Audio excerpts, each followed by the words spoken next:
Hey guys, Shinobi Diary ကနေပြီးတော့ပြန်လဲကြိုဆိုလိုက်ပါရီ။ Manga chapter အသစ်ကလည်းမထွက်ခင်မလို့ Naruto Boruto fan တွေကလည်းပြင်းနေကြမှာပါ။ဒါကြောင့်ကျွန်တော်အနေနဲ့ Naruto Boruto series နဲ့ပတ်သက်ပြီးတော့ Kishimoto နဲ့ Ikimoto တို့နှစ်ယောက် interview မှာအမေးဖြေလုပ်ထားတဲ့အကြောင်းအရာတွေကို break down လုပ်ပေးပါမယ်။ဒီ interview က Naruto Shippuden fan တွေက Boruto To Blue Forest ကြိုက်ကြတဲ့ပရိသတ်တွေကလက်မလွတ်တဲ့စိတ်ဝင်စားစရာမေးခွန်းတွေအများကြီးကို Mangaka နှစ်ယောက်ကဖြေပေးထားကြတာပါ။ဒါကြောင့် VPN လေးတွေခန်းကြည့်ပေးဖို့အတွက်လည်းတောင်းဆိုချင်ပါရီ။အားလုံးသိကြလားတော့မသိဘူး။ Naruto series အန်သွားတာ2019ခုနှစ်ကဆိုပေမဲ့အခုဒီပရိသတ်တွေရဲ့ရင်ထဲမှာ favorite series တစ်ခုအနေနဲ့တည်ရှိနေတော့ပါပဲ။ Netflix မှာဆိုရင် Top 1 Spring series အနေနဲ့ရှိနေဆဲဖြစ်ပါရီ။ series ကြီးပြီးသွားတာနှစ်တော်ကြပြီး Boruto ဆိုတဲ့ secret တစ်ခုထွက်ခဲ့ပြီးမဲ့ထိုးစံအတိုင်းကျွန်တော်မသိရသေးတဲ့အကြောင်းအရာတွေသိချင်နေတဲ့အကြောင်းအရာတွေကတော့ series ထဲမှာရှိနေပါသေးရဲ့။ဒါကြောင့်ဒီ interview ကဖြစ်လာတာပေါ့။ဒါဆိုရင် interview အကြောင်းကိုဆက်လိုက်ကြရအောင်။ interviewer အနေနဲ့ပထမဆုံးမေးတာက Naruto နဲ့ Boruto manga ကိုရေးဆွဲတဲ့နေရာမှာအခက်အခဲဆုံး project တနည်းအားဖြင့်အခက်အခဲဆုံး arc တွေရှိလားဆရာတို့မျှော်လင့်ထားသလိုအဆုံးသတ်သွားတဲ့ arc တွေကျင်းတဲ့ဆရာ arc တွေကရှိလားဥပမာလေးနဲ့ဖြေပေးပါဆိုပြီးတော့မေးလိုက်ပါရီ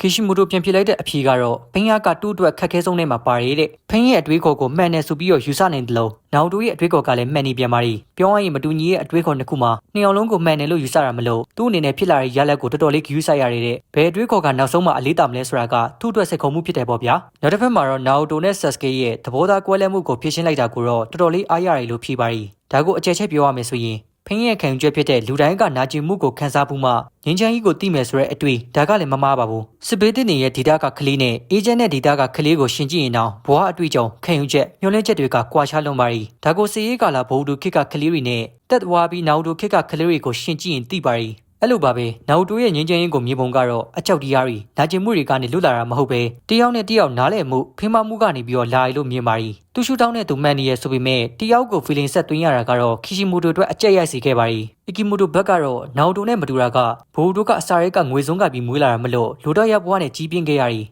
အဖေကရွာတကြီးမလို့မြောက်ကြဖြစ်နေတဲ့ကောင်လေးတယောက်အနေနဲ့သူ့ရဲ့ဘွားကိုစတင်ခဲ့ပါရီဒါကြောင့်လဲ pre-timesky arc ထိ main character အနေနဲ့ဘာမှတိတ်ဆိတ်ဝင်စားစရာမကောင်းဘူးပေါ့ဒါပေမဲ့အရာရာတိုင်းမှာဘိုဒိုနဲ့ဆန့်ကျင်ဘက်ဖြစ်နေတဲ့ Kawaki ရောက်လာပြီးဇလန်းဆိုင်ရင်ကလည်းပြောင်းလဲသွားခဲ့တယ်သူကဇလန်းရဲ့တန်ဖိုးကိုမြင့်စေတဲ့ဒုတိယမင်းသားလို့လည်းပြောနိုင်တယ်ဒါကြောင့် Kawaki နဲ့ဘိုဒိုနေရာချင်းလဲသွားတာကဘိုဒိုကို main character အနေနဲ့တောက်ပခွင့်ပေးလိုက်တယ်လို့ပဲလို့ဖြေခဲ့ပါရီ well အမှန်တမ်းပြောရမယ်ဆိုရင် Kawaki ကကျွန်တော်ရဲ့ favorite character of the show ပါသူရောက်လာမှ next generation ကလည်းပိုပြီးစိတ်ဝင်စားစရာကောင်းလာပြီး manga ကလည်းအသက်ပါခဲ့လို့ထင်ပါရီအခုလည်း Two Blue Vortex က Kawaki ရဲ့ပြည့်ရဲ့အကြောင်းဖြစ်ခဲ့တာပဲလေ Kawaki တာမရှိခဲ့ရင်အရင်မိုက်တဲ့ Two Blue Vortex ကိုလည်းကျွန်တော်တို့ဖတ်ရမှာတော့မဟုတ်ဘူး interviewer ရဲ့နောက်ထပ်မေးခွန်းတစ်ခုကတော့ Mr. Kishimoto ရေခမည်းဖန်ဒီရဲ့ first generation ကတော့ကလေးအဖေတွေဖြစ်သွားကြပြီးသူတို့သားသမီးတွေကတော့မှ Naruto ကိုဆက်ချိုက်နေကြတော့မေးပြီးတော့ Naruto ရဲ့ impact က pop music ကိုပါလွှမ်းမိုးနိုင်မှုရှိရဲ့တချို့ rapper တွေဆိုအခုထိတချင်းနဲ့ Naruto ကိုထက်ဆိုနေကြတော့မေးပြီးတော့ Krita ရဲ့ director Michael B. Jordan ဆိုလဲ Naruto ကိုသူ inspire ယူထားရတဲ့ list ထဲမှာထည့်ထားတယ်။ခမည်းကကိုမန်ကမှာဟိုကာခဲတယောက်လိုဖြစ်နေရပဲ။ဒါကြောင့်ခမည်းနောက်ထပ်ပြင်ဆင်နေတဲ့ project တွေများရှိလားဆိုပြီးတော့မေးလိုက်ပါရီ။ Kishimoto ကတော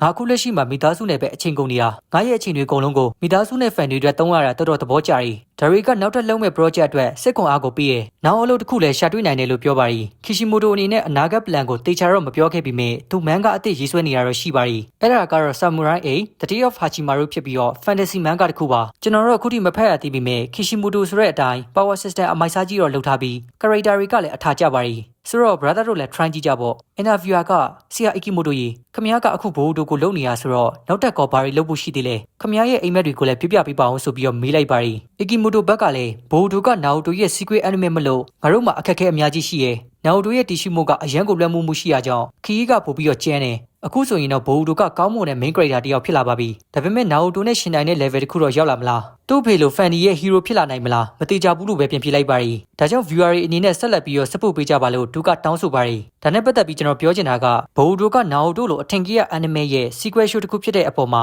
ဝေဖန်မှုကပို့ပြီးတော့များပြီးအဖေထက်သားတလကြီးရဲ့အထာရီဖန်လို့ fandom ကလည်းဝိုင်းပြီးတော့မုန်းကြပါရီတချို့ပြောကြတာတော့ sequel မဟုတ်ပဲ stand alone တာဖြစ်မယ်ဆိုရင်ပို့ပြီးတော့အောင်မြင်နိုင်မယ်ပေါ့ဒါနဲ့ပတ်သက်ပြီးတော့ကျွန်တော်အနေနဲ့ video တီးတန့်တဲ့ဖို့လုပ်ပေးမှုပါရီဘိုဒိုကကောင်းလားဆိုးလားဘာလို့ဝေဖန်ခံနေရတာလဲဆိုတာတွေကိုအဲ့ဒီမှာအသေးစိတ်ပြောပြတာမလို့မကြည့်ရသေးရင်တော့တွားကြည့်ကြဖို့အတွက်ပြောချင်ပါရီဒါအပြင်ဘိုဒိုနာဒို fan အစ်စ်တာဆိုရင်လည်းမကောင်းပြောနေကြတဲ့သူတွေကိုအဲ့ဗီဒီယိုလေး share ပေးပြီးတော့အမြင်မှန်ရအောင်လေးလုပ်ပေးလိုက်ကြပါဦးဗျာကဲဒီတစ်ပတ်ဗီဒီယိုကတော့ဒီလောက်ပါပဲဒါကတော့ part 1ဖြစ်ပြီးတော့အကယ်လို့သဘောကျရဆိုရင်လည်းနောက်ထပ် part တွေခွဲပြီးတော့လုပ်ပေးပါမယ် bye guys see you in next video